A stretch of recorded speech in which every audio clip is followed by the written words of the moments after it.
Mirë mbrëma, çfarë është data 25 dhjetor për ju?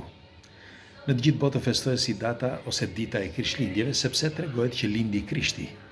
Po unë sonte do t'i tregoj një version tjetër që mendohet që ky është versioni më realist pra se nga vjen festa e datës 25 dhjetor. Dëgjojeni me vëmendje. E di që do hap polemika të mëdha, por le ta diskutojmë sepse këtu jemi për të kuptuar botën, për të kuptuar se përse, sepse nëse ne festojmë një festë, ne duhet të kuptojmë se përse e festojmë këtë festë, apo jo. Kështu që do t'ju tregoj se çfarë flitet. Tregohet që festa e Krishtlindjeve festohej shumë vite më përpara se ditët e sotme, sepse duhet të dimë që festa e Krishtlindjeve lindi si datë e caktuar, lindi aty nga vitet 400, pra pas erës sonë.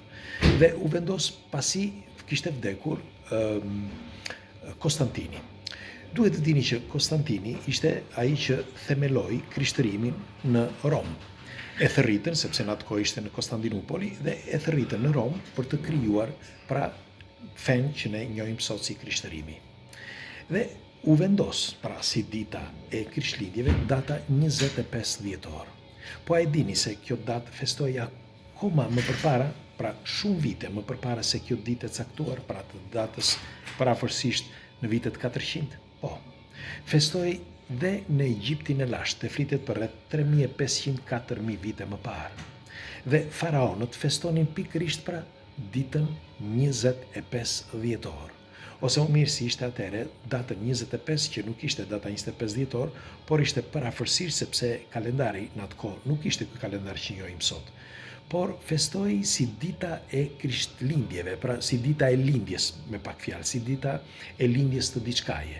Por as ata nuk e dinin eksaktësisht se përse bëj fjalë. Në fakt, nëse do të kthehemi pas në kohë, një festë e tillë festohej edhe në Babiloni, pra rreth 5500 vite më parë. Madje babilonezët thoshin që edhe ata, pra sumerët, thoshin që e festonin 6000 vite më parë, kur lindi civilizimi i njeriut, e festonin si një ditë të shenjtë të lindjes së Perëndis ose të njeriut. Pra një ditë e shenjtë, por nuk dinin se përse bëj fjalë. Mire, ata thoshin që ishte dita e Mitrës. Mitra, për ata që nuk e din, është dea Mitra, që ne sot e përdorim këtë fjalë, ju e dini përse. Për shumë për të lindur shumë fishmërin, ose si mund të quhet, të lindi njerëz, të lindi fëmia, të lindi çdo gjë. Pra mitra është ajo pjesa intime e grave që bën që të lind njerëzimi, ose të lind çdo gjë. Po është kaq e çuditshme, sepse shumë studiues janë përqendruar pikërisht te kjo mitra, pra te ky emër, te ky toponim. Sepse është thelbësor, fjalët, emrat janë tepër të rëndësishëm. Në fakt, u kthyen mbrapa në kohë shumë studiues dhe kuptuan, pra nga sumerët, nga pllakat sumere dhe nga çfarë zbuluan, që kjo lloj feste, pra data 25 ose mirë data e lindjes ose e Krishtlindjes ose e lindjes të diçkaje, nuk ishte Krishtlindja atëherë, por ishte e diçkaje, festoi pra në datën si një ditë lindje, por festoi për ditën e lindjes së deës, pra Mitra. Por kush ishte kjo dea Mitra? Në fakt, përmendet shumë pak dea Mitra. Dhe e dini pse? Tani po ja u tregoj. Sepse dea Mitra është eksaktësisht, pra nëse do të përkthehet, është Lilith. Kush ishte Lilith? Tani po ja u them.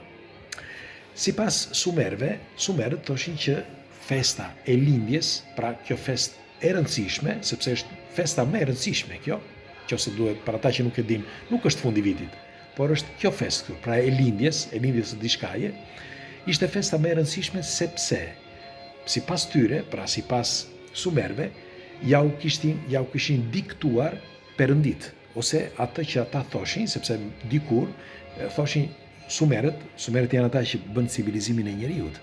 Ata që ne u bazuam që sot jemi njerëz dhe u bën ligjet e para të Hammurabit, pra ata që themeluan civilizimin e njeriut, ku ora, fizika, matematika, çdo gjë lindi pikërisht nga ata.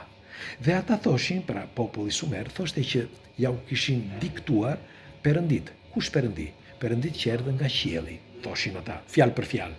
Nuk po flas me rezerva, po fjalë për fjalë ata thoshin që perëndit që erdhën, që zbritën nga qielli, na dhanë diturinë. Pra, në këtë rast edhe na diktuan për sa i përket kësaj feste. Po a e dini se sipas studimeve që janë bërë qoftë të Mauro Bilinus me një grup studiuesish të tjerë, njëkohësisht edhe Zakaria Sitchin nga atë kohë, tregohet që dikur ka qenë një laborator dhe ky laborator krijoi ose lindi njeriun e parë. Kush ishte njeriu e parë? Disa tregojnë që ishte Adami dhe Eva, të tjerë thonë që ishte vetëm një. Dhe ishte Lilith. Pra pikërisht ajo që ju thash më përpara, pra lindja e Lilith, ose më mirë lindja e Deës, sepse ishte gjysëm perëndi. E Deës së lindjes së njerëzimit, sepse ishte pikërisht kjo, pra mitra që bëri gjithë lindjen e njerëzimit. Në fakt, nuk ka ndryshuar toponimi i saj, por vazhdon ende sot. Mitra, që atëherë, që në kohën e Sumerëve, vazhdon ende sot, sepse mitra lind çdo gjë. Pra data 25 ose dita e lindjes të diçkaje, të Krishtit, të ku ta di unë, të një gruaje apo të lindjes së njeriut, lindi pikërisht me këtë mitrën. Pra mitra ishte ajo që bëri që lindi si njeriu i parë. Po pse thuhet që lindi mitra si njeriu i parë? Tani po ja u them. Sepse mendohet që në një laborator që krijuan njeriun, sepse në të gjitha shkencat, edhe në shkencat e natyrës dhe ato të biologjisë dhe njëkohësisht edhe të besimeve fetare, njeriu lindi nga diçka, pra nga dheu ose nga një ngjiz. Mirë po, sipas Zakaria Sitchin e të tjerë studiues, thuhet që njeriu u modifikua, sepse më përpara nuk ishte ky që është. Në fakt, për këtë ne nuk gjejmë hallkën që mungon. Dhe nga modifikimi i njeriut, në momentin që ai u modifikua në një laborator, provuan disa herë që nga majmun, pra të dilte njeri. Këto janë ato që thonë studiuesit, nuk i them unë, nuk i shpika unë. Dhe krijuan njeriun i parë. Dhe njeriu i parë, sepse si do linde njeriu, nuk do lindte nga mashkulli, sepse mashkulli ka shumë tipare që nuk mund të bëj fëmijë. Pra lindi gruaja e parë, njeriu i parë ishte grua, sipas studimeve. Në fakt, në këtë konkluzion kanë arritur edhe francezët, ja u kam thënë në një video, që thonë që kanë qenë disa gra që kanë bërë lindjen e njeriut. Pra disa Eva, ata thonë për 13 Eva.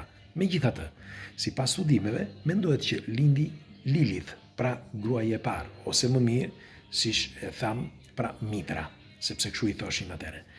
Dhe ajo ka lindur pikërisht në atë datë që festoi dhe festonte njerëzimi. Pra ja diktuan ata që bën modifikimin, ja diktuan ata që erdhën nga qielli, siç thon Sumerët, ja diktuan njerëzve, pra Sumerëve, duke u thënë që duhet të festoni këtë ditë, sepse nga kjo ditë lindët ju.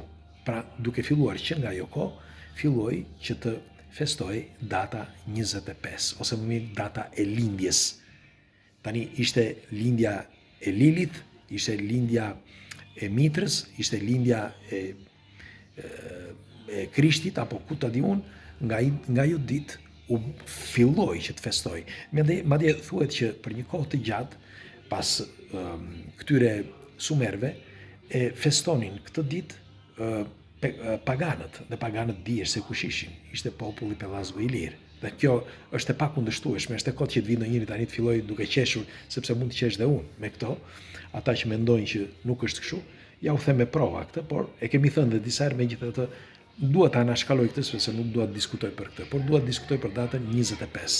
Pra për ditën e Krishtlindjes, ose më mirë për ditën e lindjes të diçkaje. Kështu që nuk është një datë e caktuar, me fjalë, një datë që festohet që nga data 400, siç mendoi nga disa njerëz. Por, pra 400 pas vdekjes së Konstantinit, ai që themeloi krishtërimin, ai vdiq në vitin 337, por në vitin 400 pas vdekjes së tij filloi të festojë kjo datë sepse ai kishte lënë me shkrim. Mirë po, përpara tij e festonin pra egjiptianët dhe faraonët, dhe përpara tyre e festonin babilonezët dhe sumerët. Dhe këta thonë që ishte dita kur lindi njeriu i parë, që ishte një femër dhe ishte Lilit ose Mitra, dhe ishte pikërisht lindja e saj, data 25 dhjetor ose për rreth asaj date. Megjithatë, ju çfarë mendimi keni? Le ta diskutojmë sepse di që do polemika, por ndaj jemi këtu për ta diskutuar. Kështu që kërkoj ndjes, po unë dua që të kuptoj, sepse dua të kuptoj jetën që jetoj dhe dua të kuptoj nëse festoj një festë, çfarë do lloj feste qoftë ajo, unë dua ta kuptoj se nga vjen, qoftë emri, qoftë toponimi, qoftë pse bëhet etj. Sepse çfarë ka te i kësaj? Të mbyll syt, të mbyll gojën edhe ta festoj? Jo, unë dua të kërkoj të di të vërtetën. Kështu që pres komentet tuaja, ju çfarë mendimi keni për këtë argument? Natën e mirë, ju përqafoj, sidoqoftë është një festë që e festojnë të gjithë, e festoj edhe unë së bashku me familjen sepse është festë. Por këto janë disa të dhëna që duhet të dim. Pra lindi njeriu i parë. Ne që u bëm të ndërgjegjshëm nga majmun, të paktën kështu thuhet, dhe u bëm të ndërgjegjshëm. Nëse ka të vërtetë në këtë, atëherë unë jam i gëzuar që di pak nga kjo histori. Pres komentet tuaja. Natën e mirë.